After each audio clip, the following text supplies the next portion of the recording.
Lorsque j'ai eu mon premier enfant, j'ai été vraiment étonnée de voir que mon bébé dormait autant. Mais après m'être renseignée, je me suis rendu compte à quel point le sommeil était essentiel pour les bébés la première année. Leur cerveau se développe et crée de nouvelles connexions pendant leur sommeil. Ils grandissent aussi en dormant. Nous avons donc essayé de garantir à notre bébé un sommeil paisible avec le moins d'interruptions possible.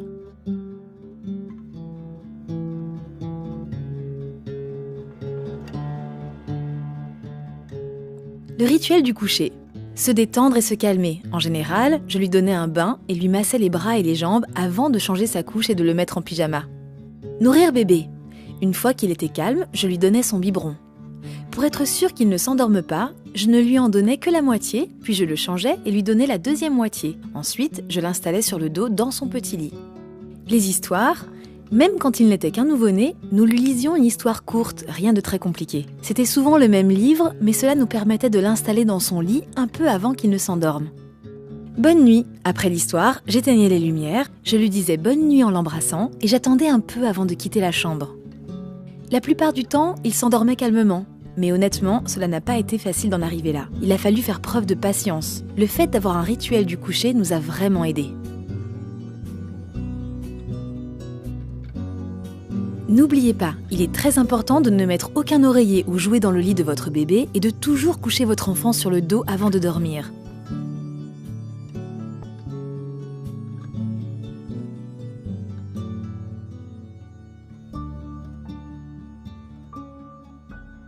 Au cours des premières années de leur vie, tous les bébés se réveillent la nuit pour une raison ou pour une autre.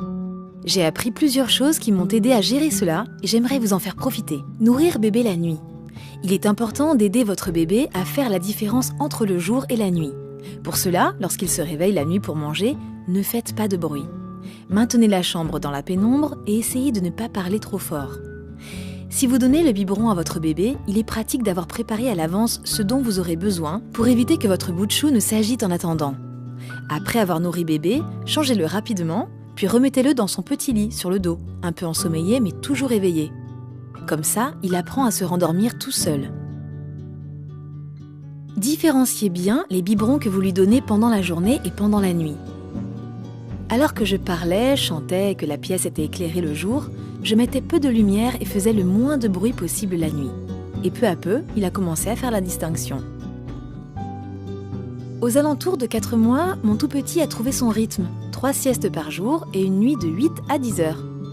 J'ai fait mon maximum pour que l'heure de la sieste et du coucher soit régulière. Nous n'étions pas parfaits, mais la régularité et le rituel nous ont beaucoup aidés.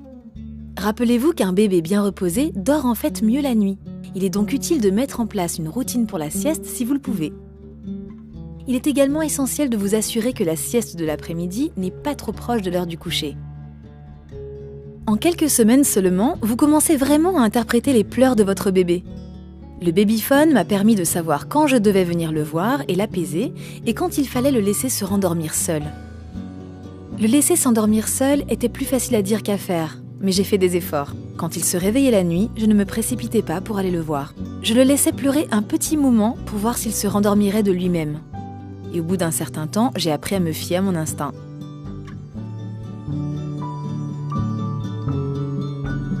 J'ai appris avec l'expérience qu'une bonne couche est votre meilleur allié.